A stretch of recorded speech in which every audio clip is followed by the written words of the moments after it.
વડોદરા કોર્પોરેશનના કેટલાક અધિકારીઓ દ્વારા જે આજે માસ સીએલ જાહેર કરવામાં આવી છે તેને અમે સખત વખોડીએ છીએ। આ કાળા દિવસ સમાન છે।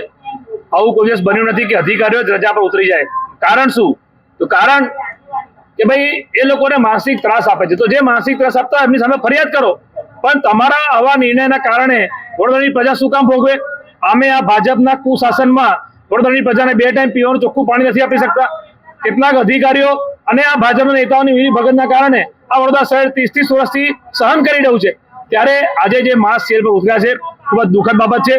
તમારે વડોદરાની પ્રજા જે વેરો ભરે છે, ટેક્સરો પછી તમને પગાર મળે છે, ત્યારે તમે પ્રજાની સેવા તો નથી કરતા, અને તમે જે પગાર મેળવો છો ત્યારે તમને માનસિક ત્રાસ નથી મળતો।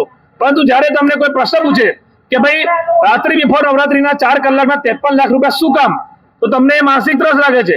તમને જ્યારે પ્રશ્ન પૂછીએ કે દિવાળીમાં જે 1.5 કરોડથી વધારાનો ખર્ચો કરીને લાઇટો ડેકોરેશન કર્યું, જે 1.5 કલાકના વરસાદમાં મેકઅપ ધોવાઈ ગયો, તો એનો પર જ્યારે હિસાબ માંગીએ ત્યારે તમને માનસિક ત્રાસ લાગે। બીજી વાત કે જે વડોદરા શહેરના મ્યુનિસિપલ કમિશનર એમને ભારતીય જનતા પાર્ટીના એક આગેવાન તરીકે વધારે કામગીરી કરતા હોય એવું અમને લાગે છે, કારણ કે આવો વડોદરામાં કોઈ દિવસ બનાવ નથી બન્યો।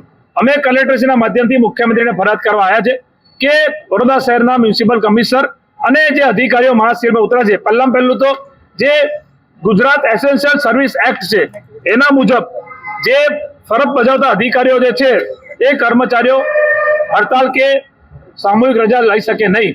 એ એક ફોજદારી ગુનો દાખલ થાય જો વડોદરા શહેરના મ્યુનિસિપલ કમિશનર ઈચ્છે તો, પરંતુ કમિશનર એવું નહીં કરે, કારણ કે અમારી પાસે તો માહિતી છે કે મ્યુનિસિપલ કમિશનરના કહેવાથી જ આ લોકો અહીં હડતાલ પર ઉતર્યા છે, માસ સીએલ પર ઉતર્યા છે। ત્યારે વડોદરા શહેરને રસ્તે રજડતું કરી દીધું છે। 30 વર્ષથી 2 ટાઈમ પીવાનું ચોખ્ખું પાણી નથી મળતું, સારા રોડ રસ્તા નથી મળતા, પાયાની સુવિધાઓ નથી મળતી। એની સામે આ અધિકારીઓ કામ કરવાની જગ્યાએ આ તો એવું થઈ ગયું કે ઉલટા ચોર કોટવાલ કો ડાટે, એવી પરિસ્થિતિનું નિર્માણ આ વડોદરા શહેરમાં થયું છે। ત્યારે રાજ્યના મુખ્યમંત્રીને અમે અહીંયા ફરિયાદ આપવા આવ્યા છે કે ભાઈ આ અધિકારીઓને તાત્કાલિક એમની સેવા ચાલુ કરાવો, નહીં તો એમની સામે ફોજદારી ગુનો દાખલ કરો।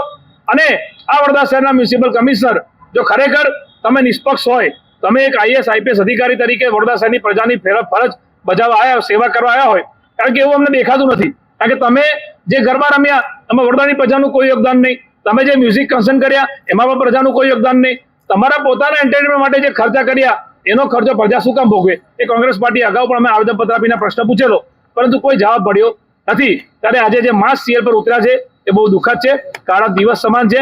અને ભાજપના નેતાઓ જે ચૂંટાયેલી પાક બેઠી છે, હોદ્દેદારો, મેયર હોય, સ્ટેન્ડિંગ ચેરમેન હોય અને આ મ્યુનિસિપલ કમિશનર, આ લોકોના આંતરિક ઝઘડામાં વડોદરાની પ્રજા શું કામ ભોગવે? એ અમારો પ્રશ્ન છે।